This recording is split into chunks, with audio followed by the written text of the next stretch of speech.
there are many times I ran from myself and I used alcohol to do that as well. Just anything to not be here where I am and to not feel what I'm feeling. And I wasn't necessarily given the tools when I was growing up. Like, how do I contain my emotions? No one taught me that. How do I contain all these big feelings I'm having? I learned how to contain other people's emotions, but not my own. And so I think learning to sit with our emotions, like learning to sit with my pain and not run and feeling, because there's a strange dichotomy, even though I did a lot of things that were courageous outwardly. I think the most courageous act is just sitting with yourself and facing what needs to be faced and feeling what needs to be felt. Pia, you are very welcome to the Inner Entrepreneur podcast. I'm so honored to be here, Paul. It's an absolute pleasure. I had the great fortune this summer to sit on the beach and read Welcome to the Creative Club before it was even published. And that was a great honor. And at the time you were looking for feedback from me. And I found the feedback difficult because when you're reading the work of someone you consider a very close friend, what do you say to them? Like, if you send me your book and it's terrible, and I know based on the nature of our friendship, the answer is then you have to say it's terrible because that our friendship doesn't tolerate anything else. True. But I kept messing you going. It's absolutely wonderful. So that's the first thing I want to say. I absolutely loved reading it. And where I would really love to start is, where did you get to a point that writing this was the thing you felt you absolutely had to do? Oh, that's such a good question. I'll start with this. I think every human has a book in them waiting to be written. And then it just takes the commitment, the massive commitment to actually write the damn thing. But when did I decide? There were a series of signals that were coming my way. For example, I worked with a coach who said that she had a vision of a book in my future. And at first I was like, oh, that's interesting. That's nice. I didn't take it too seriously. I mean, I had a vision of a book in my future too. I just didn't know when that future would arrive. And then one day from Twitter, or now X, someone reached out. His name is Eric, who is the head of a hybrid publisher called Manuscripts. He's a very talented author, and he's also a wonderful salesman. And he sold you on the idea that writing a book would be a good idea. Yeah, he did. He got in touch and he said, have you ever thought of writing a book? And no one has asked me that directly before. And I'm like, yeah, I have thought about it. I would imagine most people he writes say yes. The question is, are they ready to embark on the journey? That's the thing. Yeah. And then he said, well, let's have a call and talk. I said, I don't know what I would write about, though. I don't have a book idea. I don't have a draft. But yeah, let's talk. And so we had a call. He was really good. It was like 30 minutes in trying to get at the heart of what the book could be or what was interesting me. And he was really good at hearing me and summarizing and sharing kind of pithy, compelling statements that, could be the organizing principle of the book. And he got me hooked. I was like, okay. And he said something that was really interesting before the call ended, because most people are on the fence. It's a significant investment, financial, emotional, time, many things, but also financial for this particular juncture. And then I said, well, look, I'm going to think about it. And he said, let me tell you, I don't remember what the number was, but 90-something% of people that say no to not write the book when presented with the opportunity will never write the book. If not now, when? Basically. And he had me at that. It was good. It was true. It's like, if not now, when? Why not write the book now? And so that just lit a fire underneath me. And I remember getting really nervous and thinking, oh my God, what am I going to write about? What is this going to be like? Who's going to even read this book? The millions of thoughts that come into one's mind when you're about to embark on a crazy adventure. But then I said, fuck it. One life. Let's do this. This is something that has deep meaning for me. So let's jump. Took me a minute, not that long, but then I just jumped into it head first, not knowing what I was getting into. When you say everyone has a book in them, which I agree, and it scares me a little bit because I've interviewed a number of people who've written books. In fact, I had a guest on Monday, and he's written an excellent book. And again, like yours, it's almost like a life work. And he said he put 5 years. It's 5 years of his life into it. So it's a huge commitment. And so my thinking when you say everyone has a book in them is, my initial response to that was probably, but not everyone has a good book in them. Well, that's the whole thing that also stopped me from writing, is that I had this idea of this, soul creative genius in a cabin in the woods, puffing on a pipe, Yeah. writing by himself, usually a man, writing by himself and just Hemingway style, just Yeah. being able to publish this work of art on his own. Yeah. And it's just a myth. It's actually a myth I bust in my book. It's just a story. It's not true.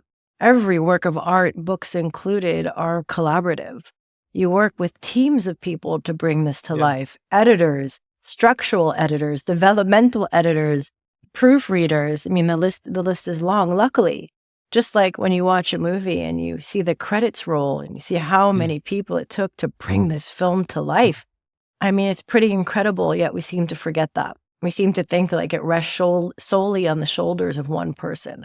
And that was really a lovely rediscovery, because I worked as a creative director in agencies for, well over a decade, most of my career. And I know that. I know that through the work. There's an art director, there's a copywriter, there's a developer. There are different creatives that come together to solve commercial challenges. It's true in every industry and every creative endeavor. Even artists painters who might work alone are inspired and informed by the world around them and people around them. So we're all standing on the shoulders of giants out the gate, Yeah, it's interesting. I was in a call this morning, and I was about maybe 30 or 40 of us on this call with a guy called Cameron Harold. Very good conversation about creating a vision in your life. He calls it a vivid vision. And because I now get to speak to people occasionally, and yesterday I was making a presentation to a guy, and I've become more comfortable in admitting that, pretty much everything I've learned from someone else, and going, well, I studied under all these great people, so that's it. I picked up all this, and I put it through the mix of my life, and this is what it is. And he said something to the effect, he said, well, this started for me in 1979 one day, and I was sitting in a meeting, and we had this, I attended, and a presentation was done on vision. And for those of us that were in the room, for some of us, it changed our lives. And I just thought, isn't it that great? He's not standing up and going, I'm the master of vision. He's going, this changed my life because someone taught it to me. And now my life purpose, it worked so well for me, has become sharing that. And that is the collaborative nature of everything, that we can claim almost nothing as our own. True. Except maybe our experience. Absolutely. But that exception, except, our experience, is what creates a unique piece of work. The way that you see the world, the way that the message is filtered and interpreted and expressed by you is your unique sauce. It's your unique medicine that you offer. And some people are going to be very drawn to that way of expressing a universal truth, for example. And I think that's a gift we all have to offer. And that's why I'm really wild about vulnerable stories about people. So I feel the person or the creative, the person in it, that always draws me to work, whatever, tons of different types of work. It draws me even to post on social media. It's when I feel the person alive in it, that it's coming from that lived experience place. I'm going to use this word that's overused, but that kind of authentic space that feels like there's a piece of vulnerability, there's a portal into someone else's way of being and seeing the world. And I think that's fascinating. And that's unique. I realized, recently, as I've been looking at my process for bringing guests on the show, and one thing is that I will never invite someone on the show unless I've heard them speak. Most people, obviously we know each other very well, but most people I have not spoken to before. They turn up on the show, but I have heard them speak on a number of occasions, which means I've heard them on a podcast, I've heard them on YouTube, whatever it is. If I haven't heard them speak, I'm not interested in speaking to them, because when I hear someone speak on whatever topic it is, I get a connection, I get an insight into the passion they have. And sometimes it literally only takes me 2 minutes to go, I want to talk to this person. But it's like the knowledge they have is the also. Wouldn't that be interesting? But the reason I want to talk to them is because they've got a great story to tell. And then and because of that great story, they've got this wisdom, and it's fascinating and it's engaging. But for me, only because it's emerged from the story. And if they walk in with just the wisdom, well, so I have to hear that. So, and for someone, maybe it's just the way I work, but I have to hear someone speak this. And when I hear them speak, then I know there's a connection. I don't need to worry about what I'm going to talk to this person about, because there's an aliveness there. And once I tap into that, we're going to have a great conversation. I would argue that that's pretty universal, and that is a wonderful way of approaching any creative work or any work that you put into the world, is remembering that it's your energy, it's the energy you bring, the life that you bring, the experience you bring, that makes it really something that will connect with people. And that's what people are yearning for, if you ask me. You know, this kind of raw openness or vulnerability or you know, aliveness that makes people connect to one another, draws people to one another, rather than, and it's difficult because we live in, you know, we live in a kind of world where we want to present a certain way.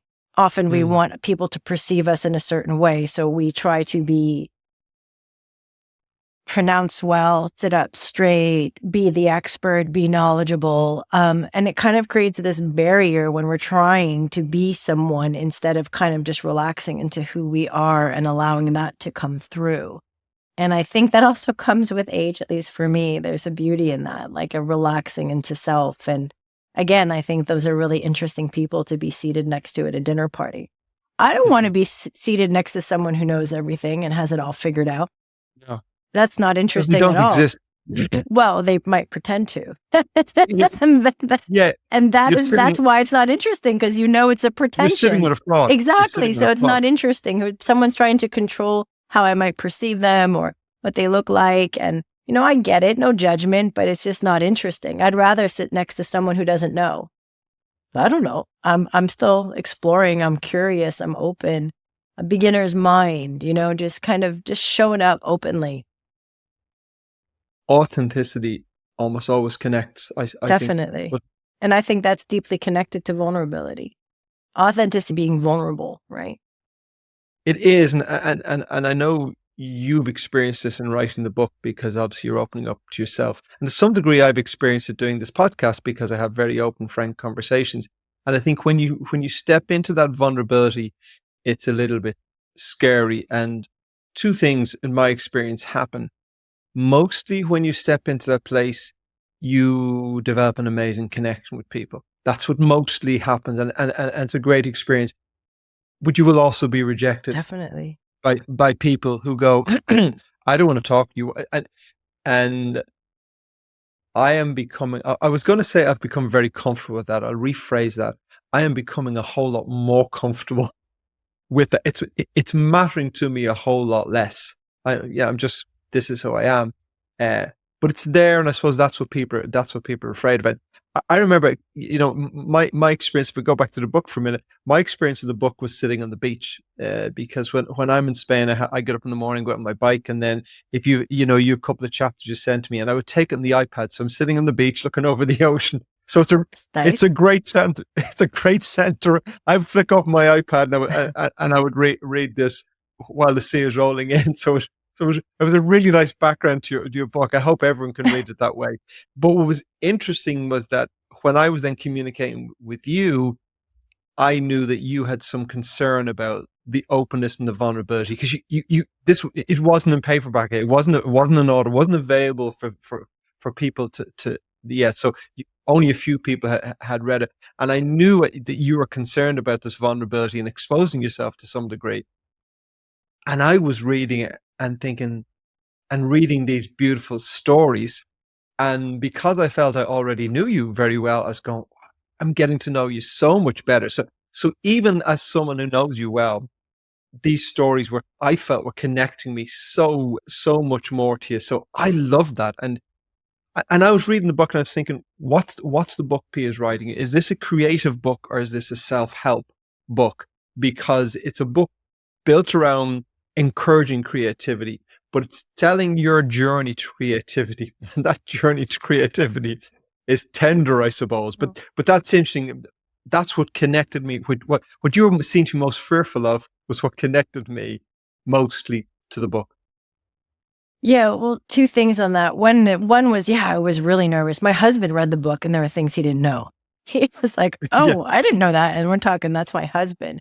So I yeah, was really, look, I wanted to write a book that felt true and a book that was an anti-how-to. I just wanted to show how I did it, yeah, how I yeah, rediscovered my creativity, how I lost and found my creative power.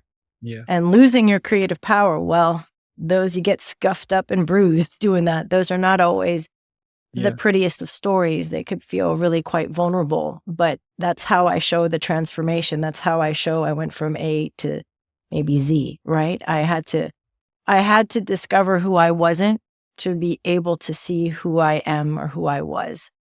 And those are not easy stories to tell, but they're really important ones. And what helped was really trying to think what stories serve the purpose of this book and the reader, right? Like what experiences really drive the message that I'm trying to share home. And that was a really good filter to have that my editor helped me a lot with. So it wasn't just a difficult story for the sake of it. It was all in service of the reader in some way. But yeah, hell yeah, I was really nervous. I was very nervous and I had to coach myself and give myself several pep talks before it went out. I think at some point, it didn't last long, but I had the thought like, shit, am I really going to put this into the world? Maybe I should just not. And then I was like, come on, that's not going to happen. You didn't come this far to not come this far, you know? And then a funny thing happened. When the book did finally launch into the world, something started to shift where I felt like my book, I almost like felt like it was she, deserved and all different parts of me that I didn't yeah, always want to see or integrate or bring into the fold because there were parts that I might have felt shame around or, you know, it's like didn't want to look at. And the healing process, which was unintended of writing about them and looking at them and then sharing them was truly transformative in ways that I never could have expected nor experienced before. Not in this kind of visceral way. So anyway, when the book went out, I just felt, oh, she deserves for me to stand for her. yeah, yeah, Yeah, yeah. this is a story I'm going to stand for. I'm going to stand behind. I'm going to promote. I really want to share and get into the world because I wrote the book to make an impact in one person's life. Like make an impact, me, you know, and I wasn't going to not do that because of my fear of being judged, rejected, whatever. And once I was able to tolerate my own emotions about those parts of myself, then of course I could tolerate other people's. Other people are going to have their own experiences. Either Either way, way, that's for sure. whether they resonate with it or whether they don't, those are their experiences. And if I can honor my experience and my emotions of seeing all these different parts of myself, the good and the bad, the bruises and the beauty marks, the shit and the sunshine, and I can tolerate my emotions around that, then I'm free. Yeah, And that realization only really sunk in through the act of doing it. You know, we can know it in theory, but then when you actually then go through the process of having to experience it, it becomes lived in my body, you know, and it continues to because I get feedback. So far, yeah, I've been really blessed because it's been sort of in a closer network of wonderful, wonderful feedback. But I'm also preparing myself for the day that someone says, this is shit. And that's cool. You know, sure, I might have a moment. That's human. But then it's like, let them have that experience. That's all right. That's okay.